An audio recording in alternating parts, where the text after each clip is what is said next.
Welcome back, guys, to another video brought to you by your one and only Literary Pharaoh. All right, I'm going to be real quick about this Colorado game. If you look on my channel, you'll see that before the game started today, I predicted that Colorado would win. I said that the game would be close and that they'll pull it out. And that's what happened.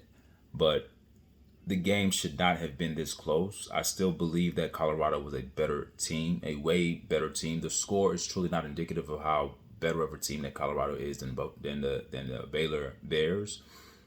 But there are a lot of things that I want to talk about. So I'm going to keep this video short and I want to stick to the point. I'm going to talk about positives and negatives. And I know that a lot of you Colorado fans are riding the emotional high. So am I. So I'm really trying to insert a little bit of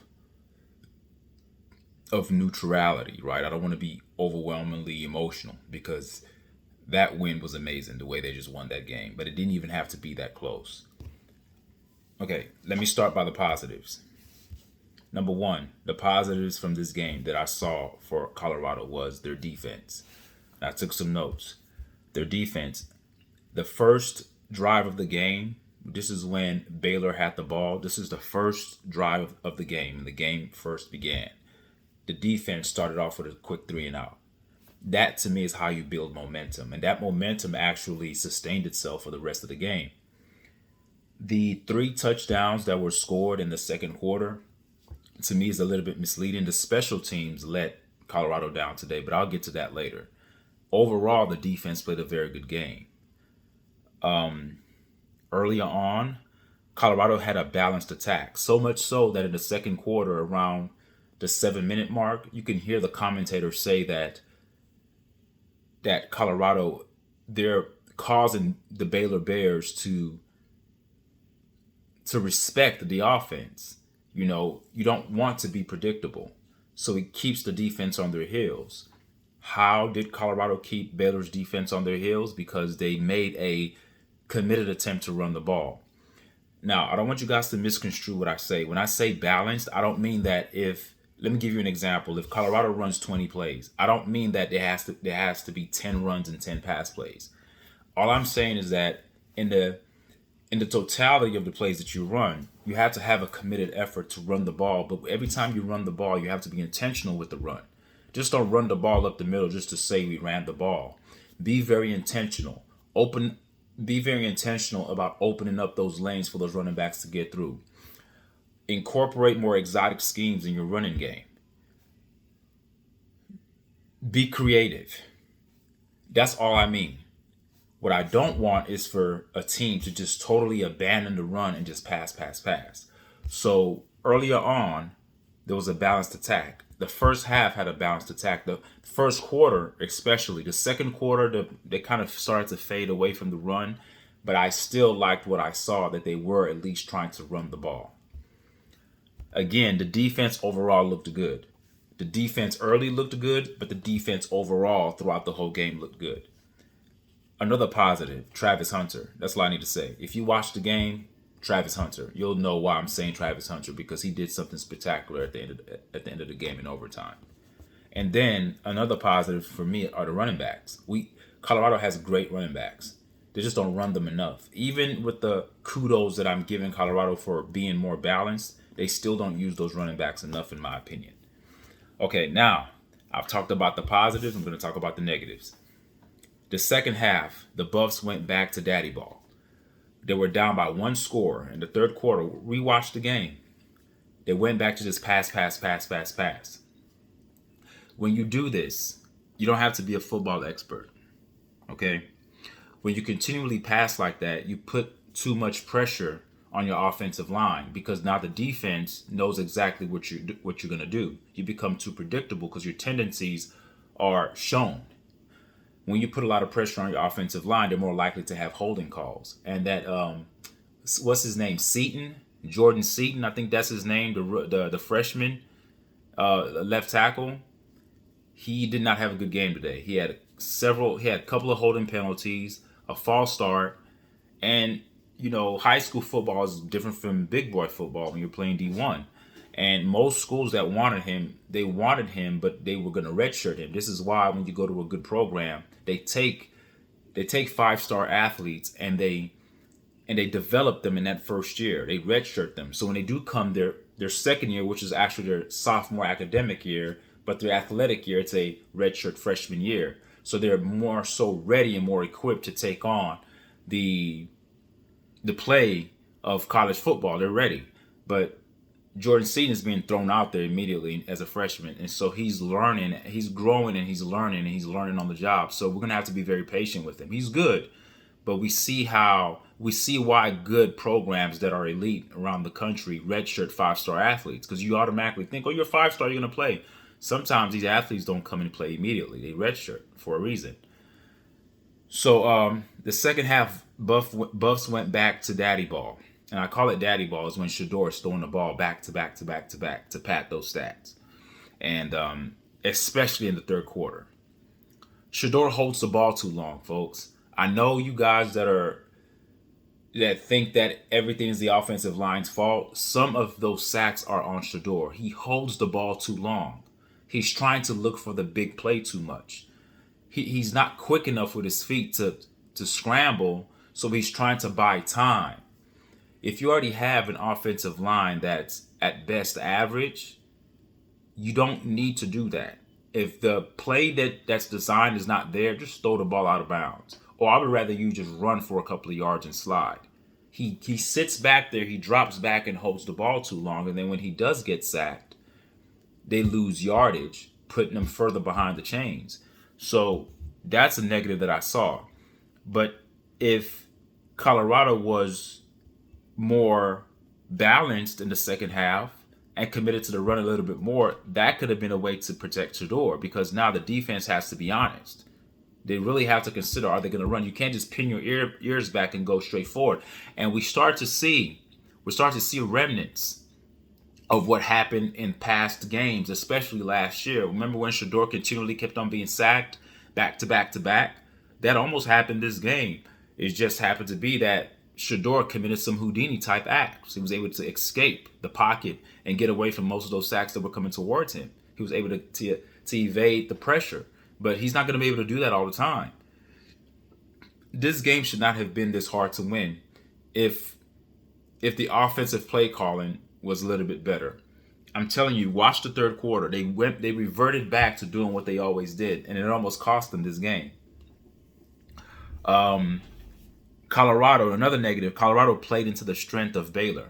We all know that, what they were saying, that Baylor's pass defense was like number one in the nation, but then you have to consider the fact that they did play a couple of teams that don't pass the ball that much. They played Navy, I believe, and they played a couple of teams that aren't big into passing, and Colorado is big into passing. So that stat was a little bit misleading, but Baylor's defense is better than it was last year. But I felt that you play into the strength of Baylor by passing too much, or you play into the strength of any defense when you become predictable. And knowing that the secondary for Baylor is pretty good, why continue to pass the ball back to back to back? I don't understand that. And the run was actually working early. I think that what Colorado fails to do, that when the run is successful, they go away from it. Like they want to prove that they're a passing team. So rather than just operating your team based upon what the defense gives you, they like to go back to what they are. They go back to their DNA. Their DNA is daddy ball. We're never going to truly know the competency of Coach Prime's coaching acumen until his son actually graduates and leaves that school and he coaches another quarterback that doesn't have Sanders as his last name, because he is hell-bent on throwing that ball every time. And to me, that's the Achilles heel of Colorado. Their gift is their curse. They have a good quarterback. They have excellent receivers. But people forget they also have a good running backs. And they have a good offensive line. See, you guys think that just because you try to run the ball one time and the running back only gains about a couple of yards, that the running game is not working. That's not how football works. The more you run the ball, you wear on the defense. The defensive line gets tired. You start to wear them out. And then running back like Welch, who's like a human bowling ball with legs, you don't want to keep tackling that guy. He wears on you. It's kind of like Patrick Henry in the NFL. He may not gain a lot of yards in the first half, but he continues to run it and he explodes in the second half because DBs and linebackers are getting tired of hitting him. It wears you out. Colorado needs to learn to use their running backs much more. I'm going to keep preaching this until the end of the season, until I see it. I see it happening more and more, but I didn't see it happen. I didn't see it happen this game for the totality of the game. First quarter, I liked it. Second quarter, it started to wane. Third quarter, it disappeared. Fourth quarter, they used it. They used it in the fourth quarter to score because they were close in. They kind of did the hybridized tush push that Philadelphia Eagles do, and you saw how Shedeur pushed in the running back to get into the end zone, Welch. So they played into the strength of Baylor. Again, Colorado was too predictable in the second half. They abandoned the run in the third quarter. And that 4th and 8 call in the fourth quarter was atrocious by Coach Prime. You play the field position. You never do that. Even if Mata doesn't have the leg to kick a 52-yarder, just punt the ball, play the field position game. Force Baylor to go down the field to score. Fortunately, Baylor got the ball in good scoring position. They kicked the field goal and missed it. So if you ask me, did Colorado beat Baylor or did Baylor lose the game? I'm going to be objective here. I know we're happy that Colorado won. Baylor, I said Buffalo. Baylor Bears. Colorado Buffaloes playing against Baylor Bears. If you think that Colorado beat Baylor, leave a comment. If you think that Baylor beat themselves, leave a comment. To me, I believe that Baylor beat themselves. They had plenty of opportunities to win this game. The missed field goal, the fumble in overtime, and that throw by Shedeur was nice. But if you can't lean on those type of heroic plays to win games. It shouldn't have to come down to that. If you want to be a dominant team and a team that's respected, I don't want people to look back and be like, oh well, they barely won. It was a last second throw by Shedeur to Lester. I think that's the receiver's name, and he caught the ball and it took them into overtime. And it can't be that way. But this is a good win. It does build up the morale of the football team, and it also it always feels good to win. And this is how you do start a winning program in an organic way. You have to come to a point where you are winning these close games, and sometimes things do have to go your way. The ball bounces your way, and you do have to make those key plays like Travis Hunter did by forcing that fumble. The throw that Shedeur made toward the end to drive the game into overtime. So those things do have to happen. Those magical moments, those are the foundational building blocks of building a strong program. But with that said, I still think that some of the play calling on offense is still hurting the team. We've yet to see Colorado's talent on full display. I think that it's almost like you're watching the Avengers, but you're not really seeing all the characters use all their powers, and so you're misled by thinking, "Oh, this is all they can do." Colorado is much more; they're much better than this. We're just not seeing their full talent put on display. You know, their arsenal and their weaponry. They're not using their talents to maximize their potential at all. They're just fixated on throw. They could be a power running team. Their offensive line they're good run blockers. We just don't see it enough, so we just assume that they're not a good running team. I think they should reverse their mentality and be a run first team and pass off the run. They'll be deadly. They'll have bigger chunk plays. So that's my take. An incredible win. I did not think that the game would go down the way it did. I'll be honest with you, when I was watching the game, I thought they were going to lose. I thought the game was over with. I'm like, oh, he was getting sacked. He was getting pushed back.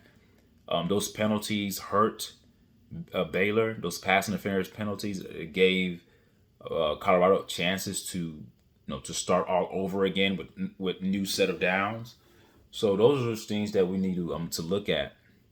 So this is a good win. They could rest on this. They still have to go to the drawing board and clean up a lot of things. But I don't know if it's just me, but just leave a comment. Just do they need to run the ball more? Because I think that this could be stopped. The more you run the ball, you keep the ball more. Time of possession goes your way. You keep the opposing team's offense off the field. And the strength of Colorado is their defense, their quarterback and receiver play, and their running backs. The weakness of Colorado is their special teams, particularly the coverage. They blew a lot of assignments today. And even the touchdown that receiver for Baylor caught when he stretched his arms out, I think it was in the first quarter or second quarter, I can't remember. That was just a good play, all right? But that busted play with a quarterback ran in it for a touchdown, I think it was like 4th and 1, and they spread out Colorado and the quarterback ran it in. That was a missing assignment. Someone should have been there. Now that's coaching right there. If he's gonna spread you guys wide like that, someone has to be accountable for that quarterback. And it seems like everybody just ran off on an island and forgot that the quarterback is the only man that's unattended to. So it's just some little things that they need to clean up. But overall, good win. I'm happy that they won. But I'm also disappointed by the way they made it close. Baylor was not supposed to be this close in this game. Based upon what I saw. Before the game, I thought it was going to be close because I've never kept up with Baylor like that. I don't keep up with Baylor. But watching the way Baylor looked today, the game should not have not been close at all. So that's my take on it. Leave a comment, guys. Tell me what you guys think. So now the Buffs are 3-1. All right. So remember, my prediction this year was that if they win 6 games, that would be an improvement from last year winning 4. But I like the momentum that they're moving in. They're learning how to win. And hopefully they can learn from their mistakes. I'm still waiting for a game where they are balanced from quarter 1 all the way to quarter 4. Because I'm telling you, once Colorado gets down on the scoreboard, they totally abandon the run. Even if it's down by 1 score. Now, if it's a blowout, if they're getting blown out and they don't have that much time left to make a comeback, in terms of making a comeback the traditional way, just playing with your normal style plays. And I understand why you resort to the passing game because you got to get big chunk plays and score quickly. But if you're just down 1 score early, you don't need to abandon the run. There's still enough time to come back and win the game. All right, guys, leave a comment. Tell me what you guys think. Peace.